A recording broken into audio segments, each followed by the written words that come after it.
چلیے اب یہ میڈیسن لے کے، اور آج واک بھی آپ کو میرے ساتھ کرنی ہے۔ وہ کھانے کے لیے سائڈ پر رکھتے ہیں، انہیں میڈیسن دینے لگا جس پر ورنہ پھر میں سر ہلا کے نہیں ابھی نہیں کھانی، مجھے یہ پھر نیند آ جائے گی، ابھی مجھے اپنی ملکہ سے بہت ساری باتیں کرنی ہیں، تم جاؤ مجھے واک نہیں کرنی۔ وہ بیگانگی سے وہ تیرے مور کا تصویر سے باتوں میں مگن ہو گئے۔ عالم نے بامشکل اپنے شبد کیے جو پھر سے آنسو سے جھلکنے کو بےتاب تھے۔ ٹھیک ہے پھر آپ میڈیسن یا سے کھائیں گے، اوکے؟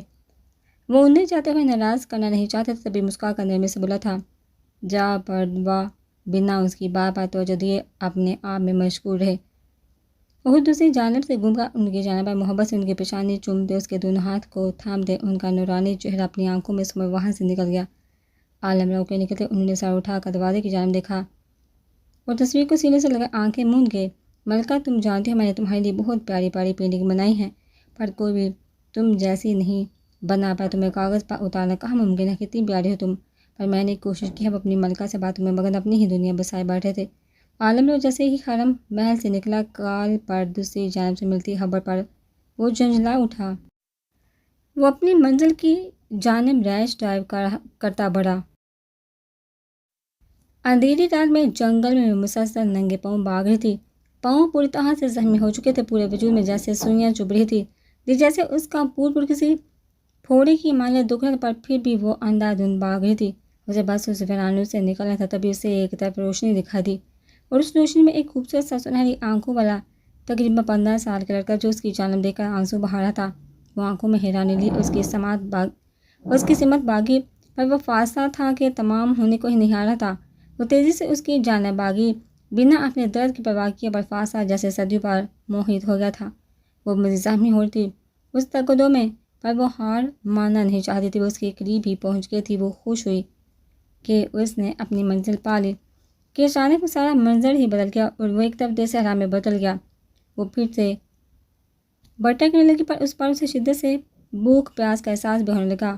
بے بسی ہی بے بسی تھی، اسے لگا وہ مر جائے گی، وہ ہار ماننے والی تھی کہ تبھی اس کی نظر اٹھی اور کچھ فاصلے اسے پھر سے وہی وجود نظر آیا، پر اس بار وہ پہلے سے بہت الگ تھا۔ سفید لباس پہنے اس کی جانب آنکھوں میں کرب لیے دیکھ رہا تھا، بمشکل قدم اس کی جانب بڑھانے لگی، پر ہر قدم پر وہ مزید اس سے دور چلا جاتا۔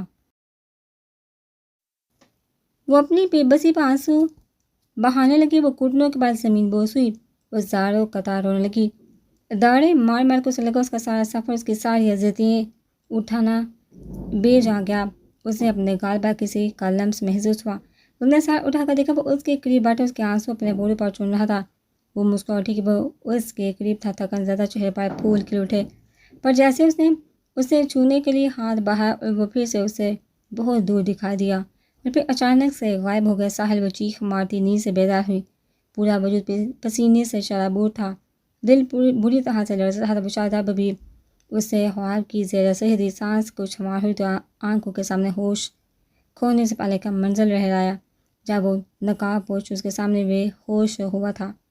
وہ اس کا ساحل تھا، اس کی زندگی تھا، اپنی آنکھوں کے سامنے اسے بے جان ہو کر گرتا دیکھا تھا۔ لمس باہم نے وہ آنکھوں میں نیند خود کو پرواہ کیے باغی تھی، جس میں جان مفلوج تھی، پر وہ کسی طرح بھی بس اپنے ساحل تک پہنچنا چاہتی تھی، پر ایک لمحے کی زنجیر سے باندھ کر مجھ کو پھر وقت کی رفتار بڑھا دی۔ اس نے اندھیری رات میں جنگل میں مسلسل ننگے پاؤں بھاگ رہی تھی، پاؤں بری طرح سے زخمی ہو چکے تھے، پورے وجود میں جیسے سوئیاں چبھ رہی تھی، پر پھر بھی وہ اندھا دھند بھاگ رہی تھی۔ تبھی اسے ایک طرف روشنی دکھائی دی، اور اس روشنی میں ایک خوبصورت سا سنہری آنکھوں والا تقریباً 15 سال کا لڑکا جو اس کی جانب دیکھ کر آنسو بہا رہا تھا۔ وہ تیزی سے اس کی طرف بھاگی، بنا اپنے درد کی پرواہ کیے، پر فاصلہ جیسے صدیوں پر محیط ہو گیا تھا۔ وہ اس کے قریب ہی پہنچ گئی تھی کہ اچانک وہ سارا منظر ہی بدل گیا، اور وہ ایک تپتے صحرا میں بدل گیا، اور پھر سے بھٹکنے پر اس بار سے شدت سے بھوک پیاس کا احساس ہونے لگا تھا۔ بے بسی ہی بے بسی تھی، اسے لگا وہ اب مر جائے گی، تبھی اس کی نظر اٹھی اور کچھ فاصلے پر اسے پھر سے وہی موجود نظر، پر اس بار وہ پہلے سے بھی بہت الگ تھا۔ سفید لباس پہنے وہ اس کی جانب آنکھوں میں کرب لیے دیکھ رہا تھا۔ وہ بامشکل قدم اس کی جانب بڑھانے لگی، پر ہر قدم پر وہ مزید اس سے دور ہوتا چلا جاتا۔ وہ اپنی بے بسی پر آنسو بہانے لگی، وہ گھٹنوں کے بل زمین بوس ہوئی، وہ زاروں قطار رونے لگی، اسے اپنے گال پر کسی کا لمس محسوس ہوا۔ اس نے سر اٹھا کر دیکھا، وہ اس کے قریب بیٹھا اس کے آنسو اپنے بوروں پر چون رہا تھا۔ وہ مسکرا اٹھا کہ وہ اس کے قریب تھا، تھک کر زیادہ چہرے پر پھول کھل اٹھے، پر جیسے اس نے اسے چھونے کے لیے ہاتھ بڑھایا اور وہ پھر سے اسے بہت دور دکھائی دیا اور پھر اچانک سے غائب ہو گیا۔ ساحل وہ چیخ مارتی نیند سے بیدار ہوئی، پورا وجود پسینے سے چارہ تھا، دل بری طرح سے لرزا تھا۔ وہ شاداب بھی اس ثواب کے اثر تھی، سانسیں کچھ مار ہوئی تو آنکھوں کے سامنے ہوش کھونے سے پہلے کا منظر لہرا جب وہ نقاب پوش اس کے سامنے بے ہوش ہوا تھا۔ وہ اس کا ساحل تھا، وہ گرا تھا، کہیں انہیں کچھ، وہ اسے سے زیادہ نہیں سوچ پائی۔ نہیں، وہ ٹھیک ہوں گے، انہیں کچھ نہیں ہوگا۔ وہ بر سے اٹھتی روم سے باہر کی جانب بڑی اننگے پاؤں کوریڈور میں چلتی جا رہی تھی۔ میم، یہ آپ کیا کر رہی ہیں؟ نرس جو لمس ابراہیم کو چیک اپ کے لیے آ رہی تھی، لمس ابراہیم کو کوریڈور میں دیکھا وہ تیزی سے اس کی جانب آتے ہوئے بولی، پلیز مجھے میرے شاہ کے پاس جانا، پلیز مجھے لے جائیے ان کے پاس۔ وہ روتے ہوئے گر گڑائے تھے۔ نرس نے ترنم بڑی نظر سے اس کی جانب دیکھتے اس بات میں سلام ہلایا، پلیز مجھے میرے شاہ کے پاس جانا، پلیز مجھے لے جائیے ان کے پاس۔ وہ روتے ہوئے گر گڑائی تھی۔ نرس نے ترنم بڑی نظر سے اس کی جانب دیکھتے اس بات میں سر ہلایا، اسے لیے ICU کی جانب آئی۔ مونا نے ایک نظر اس کی جانب دیکھا تھا، دوسرے پل وہ رخ موڑ کے جبکہ ایان ملک کچھ پل مبہوت ہوا تھا لمس ابراہیم کو دیکھ۔ ہاسپٹل کے لائٹ پنک کلر کا ڈریس پہنے، دراز سیاہ بکھرے بے ترتیب سے بال سے آنکھوں میں بکھری درد کی کچیاں بکھری ہوتی، سفید برف سی رنگت میں زردیاں گلی ہوتی، وہ اسے کوئی خلائی مخلوق ہی لگی تھی۔ دوسرے ہی پل وہ احترام سے نظر جھکا گیا۔ ریان ملک اس کی جانب آیا تھا، بابی آپ یہاں کیوں آ گئی ہیں؟ آپ کی طبیعت ٹھیک نہیں؟ آپ کو آرام کی ضرورت ہے؟ وہ متفکر نظر آیا تھا، شاید بادشاہ کی وجہ سے۔ بھائی مجھے میرے شاہ کے پاس جانا ہے پلیز، وہ بے بسی سے کہتی، پھوٹ پھوٹ کر روتی ہوئی لب بھیج کیا نہیں مل سکتی تم اس سے؟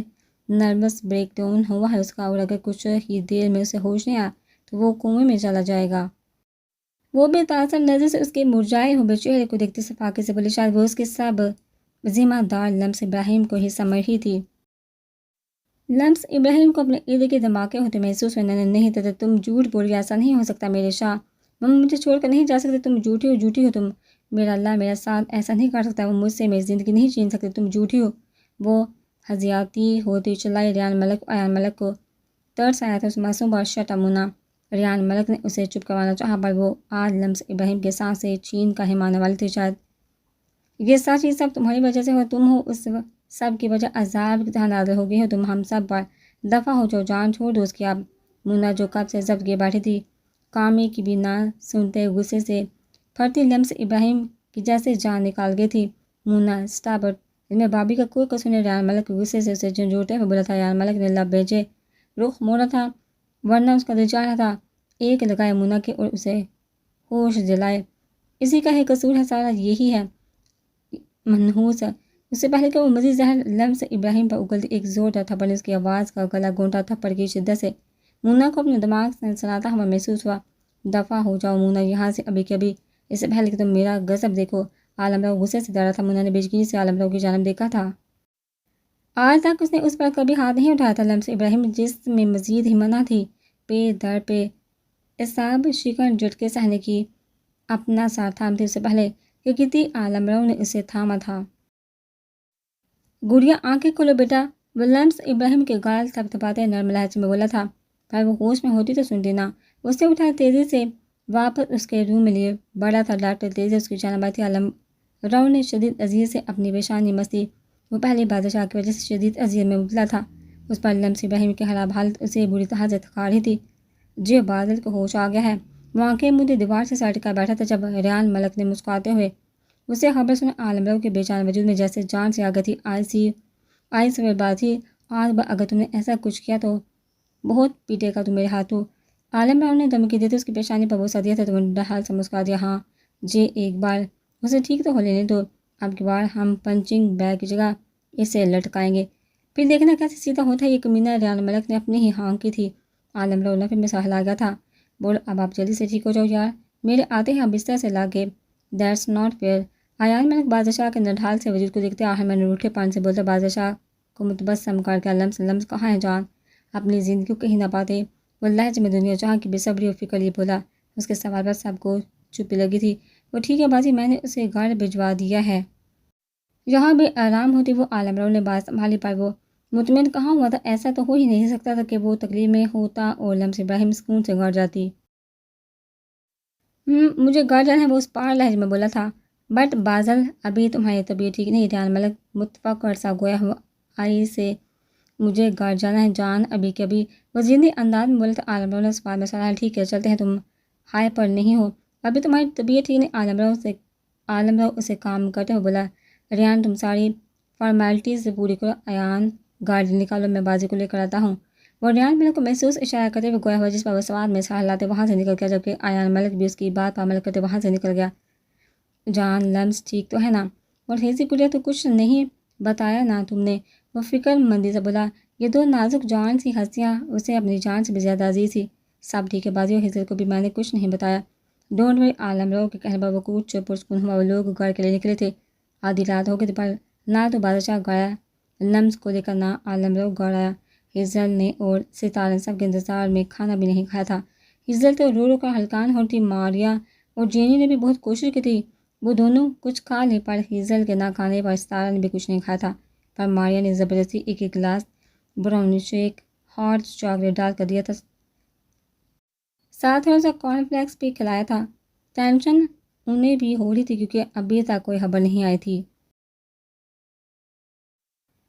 ماریا نے ستارہ کے روم میں بھیج دیا تھا، ہیزل کو بھی سمجھا بجھا کر اس کے روم میں بھیجا تھا کہ وہ دونوں سو جائیں، پر نیند کسی ایک کو بھی نہیں آ رہی تھی۔ ہیزل کی تو اب حالت خراب ہونے لگی تھی، خالی کمرے پہ اسے خوف محسوس ہونے لگا تھا، دل بے قرار کو کہیں چین نہیں مل رہا تھا۔ وہ بیڈ سے اتری وارڈ روم کی جانب گئی، اسے کھول کر عالم راؤ کے کپڑے دیکھنے لگی، کتنا جان لیوا لگتا تھا وہ ہر ڈریسنگ میں۔ وہ اسے بتا نہیں پائی تھی کہ وہ اسے بہت پیارا لگنے لگا تھا، خاص کر کے اس کے کرسٹل جیسی چمک کی آنکھیں، پھر اس کا خیال رکھنا اسے کتنا اچھا لگنے لگا تھا، کچھ ہی دنوں میں اسے بہت عزیز ہو گیا تھا۔ وہ ایک ایک ڈریس کو اپنی انگلی کے پورٹ سے چھوتی جیسے ان میں عالم راؤ کو تلاش کرتی، اسے بے حد یاد رہا تھا۔ اس کی آنکھوں میں شبنمی قطرے چمکنے لگے، وہ روم کا گلاس وال پورا کھول گئی تھی، وہ بالکونی میں جانے کا ارادہ رکھتی تھی، پر پھر جان کے وارننگ یاد کرتے ہوئے بنا گلاس وال بند کیے بیڈ کی جانب آئی۔ بھائیو جان please come back, I miss you very badly, آپ دونوں جلدی آ جائیے پلیز۔ وہ بیڈ پر اونگلی منہ گرتی پھوٹ پھوٹ کر رونے لگی، تبھی گلاس وال کھلا ہونے کی وجہ سے باہر گاڑی رکنے کی آواز آئی تھی۔ وہ تیزی سے اپنا دوپٹہ اٹھاتے روم سے باہر بھاگی تھی، تیزی سے سیڑھیاں اتری۔ وہ عالم راؤ کو غصہ تو بہت آیا تھا، پر وہ ضبط کر گیا۔ ارے میری گڑی آرام سے، بادشاہ اس کی اس طرح سے بھاگتے ہوئے سیڑھیاں اترتے دیکھ کر بوکھلایا تھا۔ بیو آپ کہاں گئے تھے؟ میں کتنی پریشان ہو رہی تھی، جان بھی نہیں تھا، مجھے بہت رونا آ رہا تھا، وہ روتے بولی۔ بادشاہ کے ساتھ ساتھ عالم راؤ کا دل کو بھی تکلیف پہنچا گئی۔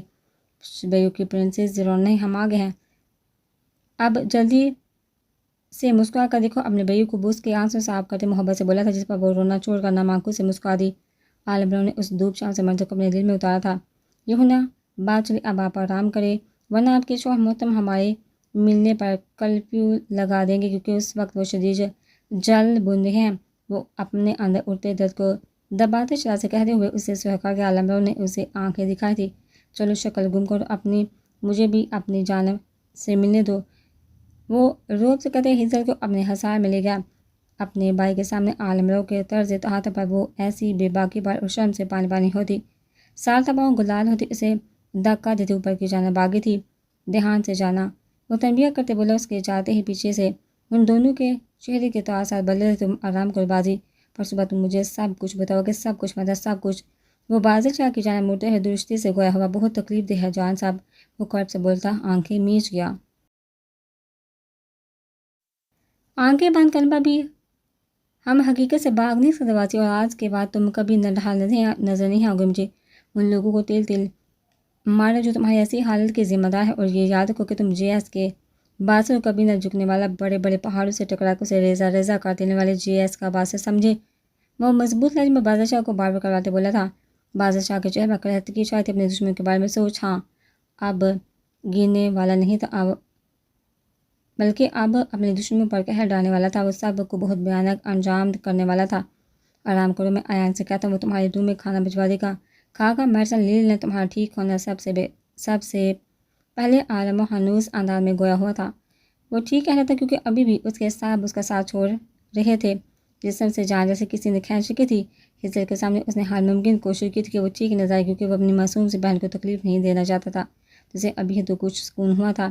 اپنے روم کے عالم راؤ جانا بڑا تھا، جہاں وہ اپنی جانب آج کی کچے سے خبر لینے کا ارادہ رکھتا تھا۔ وہ روم میں داخل ہوتے ڈور لاک کر کے روم میں نظر دوڑائی تھی۔ سامنے اس کی سنہری گڑیا بار پر بلینکٹ میں دبے پڑی تھی۔ وہ کہے سانس بھرے اپنا آرام دہ سولے واش روم میں گھس کے کافی دیر ٹھنڈے پانی سے شاور لیتا اپنے حساب کو بہت سکون کرتے ہوئے اسے ٹراؤزر بلیک ویسٹ میں باہر تھا۔ اپنے بالوں کو تولے سے رگڑتے ہوئے بیٹھ کے جانب آیا۔ وہ جانتا تھا وہ جاگتی تھی۔ عالم رو آنکھیں چھوٹی کرتے خود بھی بلینکٹ کے اندر گھسا۔ ایک دم سے اسے اپنی جان کھانتی اپنے سینے میں بے چار چالیں ہوتی۔ اس افطار پر وہ کانپ اٹھی۔ جان اب کتنے ٹھنڈے ہو رہے ہیں۔ اس کے گال سے اپنا نازک سا ہاتھ مس کرتے پھر کمند ہوئی تھی۔ ہلکا برد اس کے بال میں چڑھا چباتے میرے درد کو دبانے لگا۔ سال کے ساتھ ساتھ آج دل بھی شدید تکلیف میں مبتلا تھا۔ پھر درد کو فکر ہوئی تھی اس کی بہت جان کیا ہوا ہے میری طرف دیکھیے۔ اس کے چہرے کو تھامتے ہوئے بولی تھی۔ عالم نے سر اٹھا کر ہزل کی جان کو دیکھا تھا۔ جانب دیکھا تو اس کی آنکھیں شدید سرخ ہو رہی تھی اور ان میں بلورے لیتا درد دیکھ ہزل کا دل جیسے کسی نے مٹھی میں لے کر مسئلہ تھا۔ جان کیا ہوا وہ اب رو دینے کو ہی۔ عالم نے واپس سے کھینچ کر اسے اپنے سینے پر ڈالا تھا۔ کچھ نہیں وہ میری جان بس کچھ سکون چاہتا ہوں۔ میرے دل میں نرمی سے اس کے رخسار کو سہلاتے مدھم آواز میں بولا۔ جا پرواہ نفی میں سہلاتی آنسو بہنے لگی۔ آپ کی آنکھیں ریڈ ہیں جان، آپ ہرٹ ہیں بہت، کیا ہوا جان؟ وہ بیگے لہجے میں بولی تھی۔ عالم نے بے بسی سے اسے دیکھا تھا۔ وہ معصوم سے بڑی جان گئی تھی کہ اس کا جان تکلیف میں ہے۔ نہیں بس تھوڑا سا سال میں درد ٹھیک ہو جائے گا، آپ فکر نہیں کرے۔ میرے دل اس کے نام سنہری آنکھوں کو چومتے ہیں الفت محبت سے بولا تھا پر وہ متفکر ہی رہی۔ میں آپ کا سار دبا دیتی ہوں جان، اس کی گرد سے نکلتے ہوئے بولی تھی پر وہ اسے واپس کہتے اسے اپنے سینے پر گرا گیا۔ ہزل کی دھڑکنیں بے ہنگم ہوئی تھی۔ جان ہزل نے کچھ کہنا چاہا پر اس کے نابے لبوں پر انگلی رکھتی اسے خاموش کروا گیا۔ بس میرے پاس ہو میرے سکون، تمہارا جان بالکل ٹھیک ہو جائے گا۔ اسے اس وقت بس تم درکا ہے اس کے لبوں کو انگوٹھے سے سہلاتے ہوئے خمار آلودہ نظر سے دیکھتے ہوئے بوچھا لہجے میں بولا تھا۔ وہ جی جان سے لرزی تھی۔ لیکن آپ کو درد جان اور مجھے اچھا نہیں لگ رہا، مجھے بھی ہرٹ ہو رہا ہے، کہتے ہوئے آنسو ٹوٹ کر رخسار پر بکھرے ہوئے تھے۔ عالم نے لب بھینچے ہزل کو دیکھا تھا۔ نہیں درد مجھے بس اب ٹھیک ہوں میں جانا تمہارے ہوتے ہوئے جان کو صرف سکون ہی سکون اپنے دل میں اترتا محسوس ہوتا ہے۔ درد کیا ہوتا ہے پھر سب بھول جاتا ہے۔ وہ بولتے اس کے رخسار پر بکھرے موٹے اپنے لبوں سے چونے لگا۔ وہ درد کے دل کے ساتھ اس کے لمس کو اپنی روح میں سمانے لگی۔ اب سچ کہنا جان آپ کو درد نہیں اب؟ اس کی کرسٹل گرے سرخ آنکھوں میں گنہری پلکوں کو چھوتے ہوئے بولی تھی۔ عالم رو کی ایک بیچ مس ہوتی۔ بالکل سچ اس کے انابل لبوں کی سرخیاں دیکھتے ہوئے بولا تھا۔ دل شدید مچل رہا تھا ان گلاب کی پنکھڑی کو چھونے کا۔ اوپر کو ہوتے اپنے لڑ سے دل کو سنبھالتے نرمی سے اس کی جلتی کرسٹل گری آنکھوں کو نرمی سے اپنے لمس سے عطا کرتے ان کی ساری وحشتیں جلن اور تھکن کھینچ کر نکال گئی۔ آپ کو تکلیف ہوتی ہے تو آپ کی ہزل کو بھی ہوتی ہے۔ مجھے آپ کی آنکھوں میں درد اچھا نہیں لگتا جان۔ آپ کو جب بھی درد ہو آپ ہزل کے پاس آ جایا کرے جان، ہزل آپ کے سارے درد چن لے گی۔ اس کے رخساروں پر ہاتھ رکھتے الفت سے بولتی۔ عالم رو کا چین قرار سا لوٹ گئی۔ وہ خود پر سے ضبط ہوتا اس کے بال میں ہاتھ اٹھ جائے، اس سے خود پر جھکاتا اس کی انابی پنکھڑی کو اپنی پرتپش گرفت میں لے گیا۔ وہ سختی سے آنکھیں میں سے خود کو اپنی جان کے حوالے کر گئی۔ وہ نرمی سے ان پنکھڑیوں کی ساری نرمیاں خود میں جذب کر مدہوش ہوتا اسے تکیے پر ڈالتے یوں اس پر قابض رہا۔ ہزل کے پورے وجود میں جیسے برقی لہریں اٹھنے لگی۔ دل کسی سوکھے پتے کی ماں لرز رہا تھا۔ وہ اس کی ویسٹ کو تھامے اپنی دھڑکنوں کو سنبھالنے لگی۔ اسے لگا وہ اب سانس نہیں لے پائے گی، تبھی اسے خود سے دور دھکیلنے لگی جس پر وہ سکون سے اسے دور ہو گیا تھا کیونکہ وہ کافی ستم ڈال چکا تھا۔ اس نازک جان پر وہ گہرے گہرے سانس بھرتی جیسی گئی تھی۔ عالم رو اس کی پیشانی پر بوسہ دیتے اس کندھے سے شرٹ ہٹاتے اپنے لب رکھے وہ اس کا دہکتے انگاروں سا لمس جان بچا محسوس کرتے۔ وہ تڑپ اٹھی تھی۔ وہ اپنی دیوانگی اس پر سب کرتے اسے پاگل کرنے کے طرف تھا پر وہ اسے روک نہیں رہی تھی کیونکہ اسے اپنے جان کو تکلیف کا مرہم بننا تھا۔ آئی لو یو میرے دل، شکر ہے میری زندگی میں آنے کے لیے، مجھ سے وحشی کے دل کا قرار بننے کے لیے۔ بس کبھی دور مت جانا مجھ سے۔ تمہارا جان تمہارے معاملے میں بہت کمزور سا ہے۔ تمہاری بے روحی تمہاری دوری جان لے لے گی، تمہاری جان کی جان۔ اس کی گردن پہ چڑھا چھپا مدھم سرگوشی میں بولتا ہزل کو اپنا حال دل سنا رہا تھا۔ وہ آنکھیں مندے اس کی گستاخیاں برداشت کرتے ہوئے نڈھال سی ہو رہی تھی۔ اس کی کالر بون اپنا لمس چھوڑتا اس کے وجود کو قیامتوں کی زد میں کیے ہوئے تھا۔ جان کچھ ہو جائے گا مجھے پلیز، اب اس کی بات سنی تھی تبھی آنکھوں میں آنسو لیے بے بسی سے بولی تھی۔ عالم رو نرمی سے اس کی آنکھوں کو چومتے اس کے چن پر اپنا لمس چھوڑتے اس سے مزید امتحان میں ڈال گیا۔ ہزل کو اپنے وجود سے باپ اٹھی محسوس ہوئی، پورا وجود جل اٹھا تھا۔ جان تو تب لگی جب اس کی شرٹ کا اوپری بٹن کھل گیا۔ جان تڑپ کر پکارتی اپنی شرٹ کو تھام گئی۔ وہ نرمی سے اس کے ہاتھ کو تھامتے اس کے دل کے مقام پر لب رکھے تو وہ سانس تک رو گئی تھی، آنکھوں سے آنسو نکل کر بالوں میں جذب ہوئے تھے۔ سو جاؤ میری جان کی ڈرپوک جانب اسے اپنے سینے پر ڈالتے پلان کے درست کرتے اسے اپنے سینے پر ڈالتے اس کے بال میں انگلیاں چلانے لگا۔ وہ غصے سے اس کے سینے پر دانت کاٹ کے عالم بروں کے ہونٹوں پر تبسم بکھرا۔ جان نماز کی کیا آپ چاہیں کہ میں پھر سے آپ کے حواس ٹھکانا لگاؤں؟ وہ محمول لہجے میں بولا تھا، جس پر وہ فوراً سے شرافت میں آتی اس کے سینے پر سا رکھتے آنکھیں موند گئی۔ بادشاہ جیسے اپنے روم میں رہا تھا، کمرے کی ویرانی دیکھتی وہ بے چین ہوا۔ ایان ملک اسے کھانا کھلاتے میڈیسن دے کر چلا گیا تھا، مسلسل سکون نہ پاتے وہ اپنے سکون کے روم کی جانب بڑھا جہاں لمس ابراہیم کو پہلے دن سے ہی ٹھہرایا گیا تھا۔ روم کے سامنے آتے آہستہ سے روم کا دروازہ کھولتے وہ اندر آئے۔ سامنے ہی وہ چل پڑی، بیڈ پر محو خواب تھی۔ وہ دھیرے دھیرے چلتے اس کی جانب آئے اور نرمی سے اس کے پھولوں سے نازک وجود کو اپنی باہوں میں اٹھائے، اپنے پوشن کے جانب بڑھ اپنے روم میں داخل ہوتے نرمی سے اسے بیڈ پر ڈالتے، خود بھی اس کے قریب لیٹے اس پر جھکا تھا۔ اسے اپنی مار مل کے لیے بچپن کی اپنی دیوانگی یاد آئی۔ وہ تو بچپن سے اسے اپنی محبت میں قید کیے بیٹھے تھے، اب تو وہ محبت عشق سب ہوتی جنون تک پہنچ گئی تھی۔ اس کے دلکش نقوش کو والہانہ انداز میں دیکھتے اس کے چہرے کو انگلی سے ایک ایک نقوش پر سطر کھینچتے اس کے لمس کو اپنے دل میں اتارنے لگا، پر یہ عمل اس کے دل میں اڑتی اس کے قریب کی خواہش کو بھڑکا رہی تھی۔ ہے مائی لائف، آنکھیں کھولو اور اپنے دیوانے کو دیکھو جو تمہارے قریب، جو تمہارے قلب کے لیے تڑپ رہا ہے۔ بچپن سے پاگل کر رکھا ہے تم نے تو اپنے دیوانے کو اب فرار کی کوئی راہ نہیں چھوڑوں گا۔ ہر بار مجھے گاؤ نہیں دے سکتے تم، اب کی بار قید کر لوں گا تمہیں میں اپنی روح میں، تاکہ کبھی چھوڑ کر جانے کا خیال ہی نہ آئے تمہارے اس ناقص دماغ میں۔ اس کے کان کے لوگ کو نرمی سے باہر کرتے جنون ہے سرگوشی میں بولا تھا، یہ آنکھیں کل لمس بادشاہ، اب مزید تڑپانے نہیں دوں گا میں تمہیں، خود کو آج سارے راستے خود تک کھینچ لوں گا۔ وہ آنکھوں میں ہنوار لیے اس کی گردن پر جھکتا دانت گاڑ گیا۔ وہ سسکی تھی، بادشاہ نے اس کی سسکی پر سر اٹھا کر دیکھا تھا، وہ ہوش میں آ رہی تھی۔ وہ پھر سے جھکا تھا، وہ اس کی گرد پر جا بجا لمس چھوڑنے لگا۔ وہ غنودگی میں بھی اس کا پرتپش لمس محسوس کرتی اس کی کمر میں باہر ڈالتے پشت سے اس کی شرٹ کو مٹھی میں بیٹھ گئی۔ وہ مزید شیر ہوا تھا، وہ اس کے بالوں کو جگڑتا اس سے جنونیت سے اس کے لبوں پر جھکا تھا۔ اس کے لمس میں اس قدر شدت کی وہ ایک دم سے حواس میں آتی اس کے کالر کو جگڑتے اسے خود سے دور کرنے کے لیے مزاحمت کرنے لگی۔ اسے آزادی دیتے دور ہوا تھا۔ لمس بادشاہ مزاحمت مت کرنا، آج ورنہ جان نکال لوں گا آج میں تمہاری، وہ شدت جنونیت سے کہتا اس پر جھکتے بولا تھا۔ وہ سانس تک روگی، سچ ہے جس طرح تمہاری وجہ سے ہو، تم ہو اس سب کی وجہ، عذاب کی طرح نازل ہو گئی ہو تم ہم سب پر، دفع ہو جا جان، چھوڑ دو اس کی سماعت میں مونا کے الفاظ گونجے تھے۔ ہاں ٹھیک ہے، تو کہہ رہی تھی کہ وہ منحوس ہی تھی، سب کو کھا جاتی ہے منحوسیت سے، چابلی پلیز مت کرے۔ اسے خود سے دور دھکیلتی بڑھائی ہوئی آواز میں بولی، نہیں آج نہیں، آج بالکل نہیں، آج تمہیں بادشاہ کا بننا ہے ہر حال میں، ورنہ آج تم بادشاہ کو کھو دو گی۔ وہ اس کے بالوں کو مٹھی میں جگڑتے خنوس لہجے میں بولا تھا۔ وہ اس کی بات پر اذیت سے آنکھیں مرچے بے جان سے بار بار گری تھی۔